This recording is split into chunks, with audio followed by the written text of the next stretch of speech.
Where are you from? I'm from a city in Virginia called Lynchburg. What was life like growing up in Lynchburg? It's like it's like a big city, but like then again it's small. It's like really like it's like a city side and it's like a rural side. I grew up like in between like the middle, you know what I'm saying? So it wasn't really. It have its rough patches and its nice patches too, but I ended up drifting towards like the rougher side. Wait, you're from Lynchburg, Virginia? Yeah. Wasn't there like a famous civil war there or something? Or some type of war there that was famous? It got some history to it, but I don't know. Okay. Were you an artistic child? Yeah, I've always been to anything like that has to do with like creativity. So like, I know growing up I was into Legos like heavy.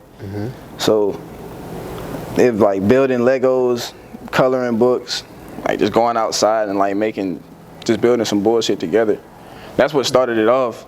Like I didn't get a taste for music until like I turned like 8. Okay. And so your parents were like sort of like nurturing that creativity? Yeah, it was like they'll see me and they'll be like my dad, he'll see me, he'll let me just be a kid, you know what I'm saying? And my mom, she did like the same thing, but she was more strict than my dad was when it came to it. She was like, don't do that shit. Like, stop drawing on the fucking carpet. Like, you know what I'm saying? My dad will let me do it. He'll look at it and he'll be like, it's nice, but clean that shit up. You know what I'm saying? Nah, that's hard. And so do you come from a musical family? I guess. Like, I grew up in like church, you know, so my grandparents they were in the choirs, and my dad, he sings, my mom, she sings. I believe it's people in my family that play instruments, but I don't really know them. Like, I know a couple of them that play a guitar, drums, and piano. And earlier you said that you started at 8 years old. What can you describe that point in your life, like when you started? I ain't gonna count. When I first seen Bow Wow on TV, Facts. that used to be my favorite rapper when I was like 8. I swear, like that Fresh Is On Mid CD. I think that's the name of the album. But yeah, that's the first album I ever had, and like I was like, this nigga rapping. I'm gonna rap too. And I used to write raps. Like when I was living with my grandma, I used to write raps and shit. They were ass, but nigga couldn't tell me shit. I used to rap like a motherfucker. I ain't gonna count. Do you remember any? No. I don't want to. Okay. Cause I'm pretty sure it was some bullshit. Like I'm pretty sure I was rapping about cartoons and dragons and shit like that. Dang. And nobody will know what the fuck I'm talking about. So at what point did you like make your first song? Like how old were you? 18 or? I made my first song. How old was I? Well, I really. Were you 8? I'm sorry. I was like, made my first song. I was like, I want to say 18. Yeah, I was like 18 when I made my first song. Okay. And then, but I was rapping from like 8 until like now, you know what I'm saying? But I recorded my first song when I was like 18. What was your experience like rapping in high school? Like, did you have a lot of fame in your high school? Like, what was it like? It was like, we had a whole like group, you know, so it's like me and my friends, it would be rapping in the gym. Like, in the gym they had free time, and I was into sports, but I didn't want to be in the sports. So it was just like I was with the group that was like sitting in the group, and they would be ciphering. We'd just be throwing around bars, and like everybody knew we were rappers and shit. So they would be like, we'll go to a party or something, and they'll be like, "Hey, y'all niggas get the mic, go spit." Like that shit was fun as hell. Dang. Has your style evolved since then? Majorly, like, because at first when I started, I didn't really have a style. I know what I wanted my style to be. Like the style I have now. Honestly, the style I have now, I've always wanted that one. But, you know, growing up, I feel like they ain't gonna listen to this shit. They don't want this shit. They don't like this shit. Yeah. So I was trying to be like the other people that was rapping around me. Like, they more the Nas is throwing bars around and shit. I mean, I got bars. But so it was you just got like, bars? Yeah, hell yeah, I got bars. What you mean? Okay. But, yeah, it was like, but that's not the style I really wanted to do. Like, they got great styles like that, but I didn't want to be like that. Like, I just wanted to be myself. You know what I'm saying? Yeah, and nowadays the bars aren't as popular. Like, it don't carry you as far. Even though it's a part of how the art started. It's like... Yeah, because my favorite rapper is Kendrick Lamar and Kanye. And yeah, those are two lyrical people. So I feel like these days, bro, like, it would be hard to blow up as a lyrical rapper. Really if you didn't blow up already in the early 2000s or the 90s. What do you think? Yeah, like people don't. It's like I feel like nowadays music isn't really about bars. Like people don't want to hear, you know what I'm saying? Yeah. All the boom bap and shit. I mean, it's nice every now and then, you know what I'm saying? But it's like people want to vibe now. You know what I'm saying? People want to have some shit to ride to or party to.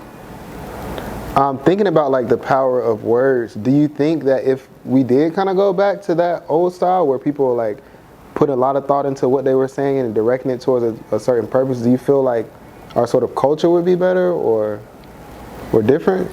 I feel like I don't think it'll be necessarily better, but it'll probably improve a little because somebody's still gonna figure out a way to bring it back to the vibe type part. Yeah. And like just bring that shit together. Yeah. So earlier you talked about like dropping your first song at 18, right? What was your peers' response to dropping the song? It was mixed like responses because like I recorded off a iPhone 5S and I had a GarageBand on there. My first song I recorded, I made you remember TK, The Race? Yes. That's my first song I ever dropped on SoundCloud, and that shit did like 300 plays in like one day, and I was just like, what the fuck? And I was just like, this shit was mixed terrible. Like it sounded like I was rapping under a blanket, and I really wasn't. Like I was just recording, like it's sitting in the living room with like some headphones, and it was just like people was like, yeah, that shit hard, but you need to mix it better. And then people was like, I mean, it's all right, you know what I'm saying, but it ain't all that. You know, you got to hate every now and then, but you know what I'm saying, people fuck with it though. And so, did you, after that release, did you sign to a label or what did you do? Nah, I didn't. Eventually I ended up signing to a collective called Black Avant with my friend. He put me in this collective, and it's really only limited to like 5 people. Like it's just a collective of people who do different shit like music, photography, drawing, tattoos, shit like that. Okay. Would you be interested in signing to a label, or is it something that you're like? I'd sign to a label if they consider me as their partner instead of considering me as their slave. You know, so it's like, if they feel like, all right, you can get me this much albums, we'll give you such and such money. And it's like, I don't want them to feel like they own my head, like you go and drop this shit, like you're gonna do it. Like, no, I'm not. I want to sign to a label where I can freely do my own creativity. Like, I want to drop a song if I feel like dropping. I don't want to hear in my ear, oh, it's too controversial. Oh, they ain't gonna like that. No, we ain't dropping. Like, no, I don't want to hear that. I want a label to let me be freely with my own creativity. Yeah. Has your music career caused any conflicts in your personal life? Yeah, here and there. Cause like, some people don't think I'm safe. You know what I'm saying? Like, they know how like dangerous rap is, and like with all the rappers just dying from anything nowadays, they know I'm like building buzz into it. They're like, and this could happen, this could happen, this could happen. I'm not. The thing is, I don't think like I really don't think before I do shit. Like I'm just the type of nigga that just like, fuck it, I'm finna do it, and I just deal with the reaction later. So it's just like, I understand how they feel if they think like you dangerous, cause like the shows I'm at, it's fucking chaotic. Like like niggas hanging from pipes from the ceiling, jumping off the highest fucking shit in the fucking buildings and shit. And like they thinking you gonna hurt yourself, somebody gonna kill you, somebody gonna see you, and they gonna want you what you want. I'm just like, I don't be thinking about it. I think about it, but then again, I'm like, I know how to handle the situation if it happens. You know what I'm saying? And so, if it was to like happen, like what preventative measures do you take to kind of stay out of danger? You just gotta keep your head on the swivel and just like gotta stay on your P's and Q's. You gotta know when to get the fuck out of there. You know what I'm saying? Cause some niggas see some shit going on, and they try to be a hothead or try to be a tough guy. Man, I'm 10 toes, I ain't moving. But it's just like, nigga, ain't nothing wrong with being safe. You know what I'm saying? At the end of the day, better safe than sorry. Cause like, your selfish decisions could impact anybody else that really care about you. Is like being selfish. Right. How do your parents feel about your music career? They support it. They support it, but it's just like, only thing they don't support, it was just like, why you gotta have your shirt off? Why you jumping in the crowds? Why you hanging from the ceiling? You dangerous. I was just like, what you want me to do? I'm not no fucking country singer. I'm not gonna just stand there and just, yeah, You know what I'm saying? Like, nah, nigga, I'm finna interact with the crowd. I'm trying to get energy.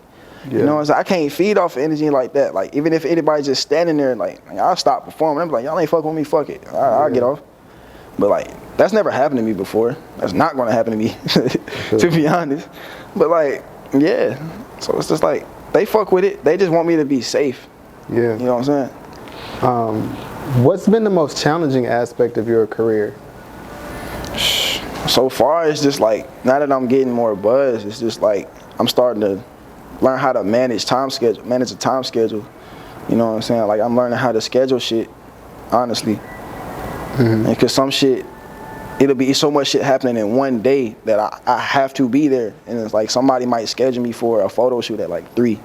Then somebody will call me and be like, we need you at the studio at like 4:30. And like, the photo shoot don't end till 4 type shit. So it's just like, damn. Then after the fucking studio, I got a video shoot somewhere and they want me to be there. And it's like, I have to learn how to manage time. Yeah. Do you think you're doing well with it? It's kind of just starting, so I'm kind of shaky right now. So, but I know I know like my capability, so I'm gonna get better with it. I'm gonna get way better with it. So, I'm kind of iffy about it right now. I'm interested to know, like, what's your studio process like? Are you writing? Are you punching in? Like, what do you do? I used to write. Like, when I first started, like, actually getting into the studio, I used to write. I used to actually, that's where I started fucking up at. Like, I used to write in the studio, like, while the beat playing, I'm taking up time and shit. So I used to be like, fuck this phone, man, just put me in the booth. So I just, like, recently I just started freestyling, like, I'll just say whatever. And if I like it, I'll keep it. If I don't, I don't. So it's just like, I'll just go in there and spit. Do you feel like it's easier to make music that way? For some people it can be. For me, I feel like, yeah, it is easier because you get more songs out faster. But then again, it's like quality over quantity. You know what I'm saying? So sometimes you might want to sit there and write and think about what the fuck you want to say. But if it's just some shit I'm trying to get out, you know what I'm saying? I won't write. You feel me? Yeah. How has your life changed since the point that you publicly announced that you're an artist? Well, it's like everything happened so fast. Like, I just got into the underground scene like 2 months ago, and like nobody knew me. It's like only one person knew me, and that was Rockstar E-Man. He didn't really know me, but we got this. We been to the same school and we got the same partners. And then when it was like we finally like seen each other at the show and we talked and we found out we had the same partners, he was like, oh shit. And it was just like everything took off from there. Like I started meeting some cool ass people. Yeah. I met some nice ass venues and shit. So it's just like everything happened quick. Like took the fuck off. What's been the most memorable moment in your career so far? My first time stage diving. Oh God. I was at, what was that? Thank You for Dying 7? Yes, Thank You for Dying 7. So shout out Back from Dead. So I was at Thank You for Dying 7. I was performing. I didn't know nobody in the crowd. I swear to God I didn't. I didn't know nobody. And I'm performing my shit. And I see people fucking with it. And then I've always wanted to stage dive. Like, always wanted to. And I'm known to climb on top of shit and just jump off. Like, as a kid, that's all I've been known as. So it's just like, I'm on the stage and I'm feeling this shit. And I'm just looking around the crowd.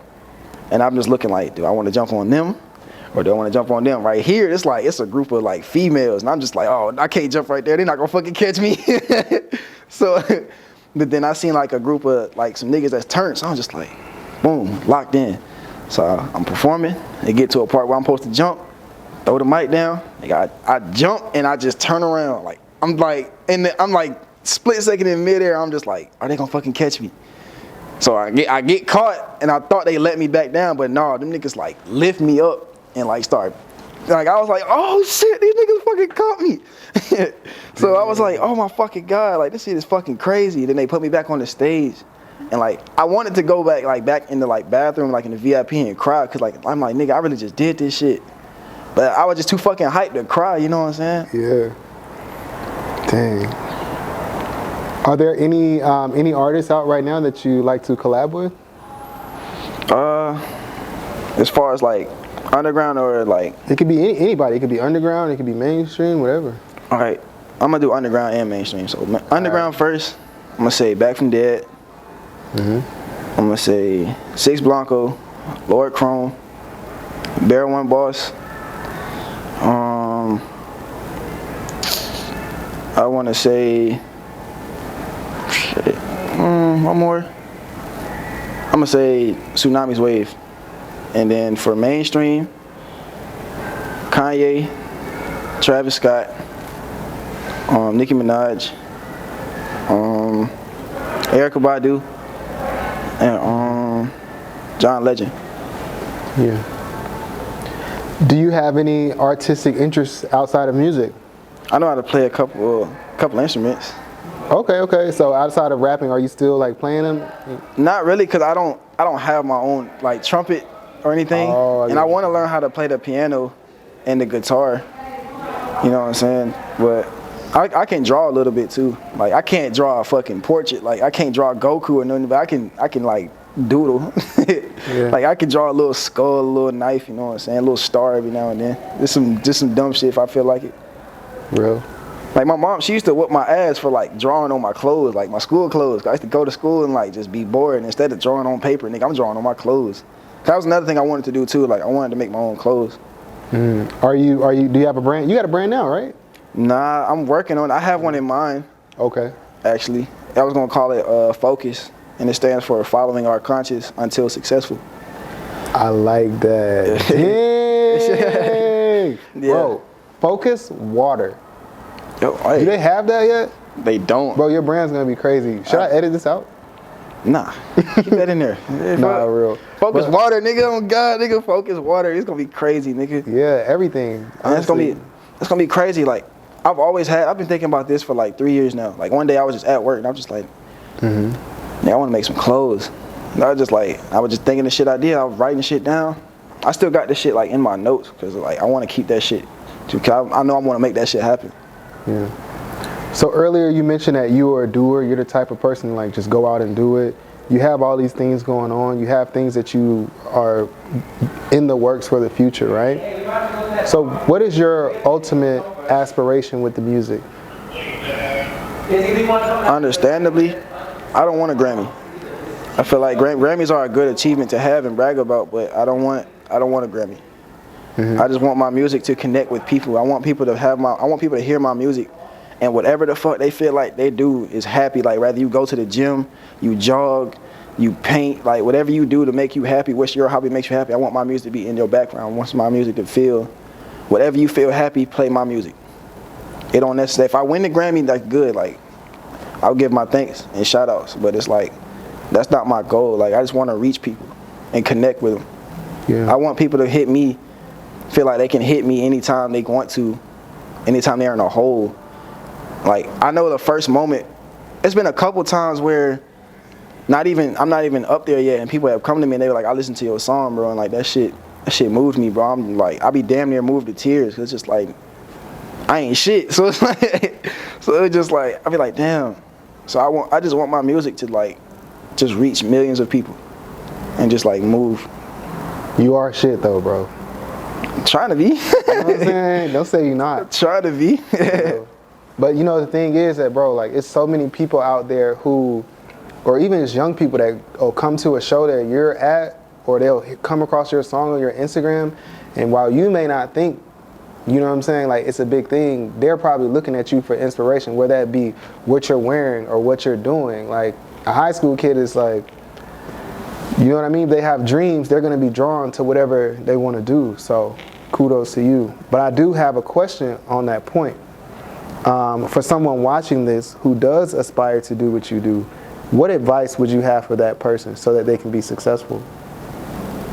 Well, for them people who are looking at me, I act off impulse. So it's just like, if it's something you really want to do, if you feel in your heart that you really want to do, no matter what the fuck it is, do it. Do that shit. Like, cause you might think about the end result like, oh, they might not fuck with it, or they ain't gonna like this. Fuck that. Do that shit. It's for you. Only you know you. You know what I'm saying? You know you the best. So you gonna get some shit done if you believe in yourself. Like, if it's a song you think that people ain't gonna fuck with it, fuck it. Drop it anyway. If it's a little art piece you feel like people ain't gonna fuck with, drop that shit anyway. Do that shit. Get that shit out there, cause the more you make, You got to make them fuck with it. You know what I'm saying? Make them fuck with it. They gonna get annoyed to the point like, oh, I just keep seeing this nigga. Like, that shit fuels me, bro. So it's like, I'm gonna be like, I'm gonna just keep on doing it. Even if they gonna be in your ear, nah, man, you shouldn't do it. Do it this way, do it that way. Man, fuck that. Get out my ear, nigga. You ain't me. I can do this shit. You know what I'm saying? People limit. Cause I feel like other people try to limit other people because of something they can't do it. Like, they feel like they can't do it. They'll probably tell you like, nah, nigga, you can't do that. Like, nigga, how the fuck they gonna tell you what your limits are? Like, it's a quote that I've seen on it was a pair of basketball shoes that I have. And like, that shit just drilled in my head. It says, how can the sky be the limit if there was footprints on the moon? And that shit stuck to me, like, cause that shit really is possible. Cause like, you can take shit so fucking far as long as you believe in yourself. So always believe in yourself and keep that shit going. Don't ever give up on yourself or doubt yourself. It's gonna happen. Like, you gonna doubt yourself at some point. That's just life. But at the end of the day, get that shit done and do that shit.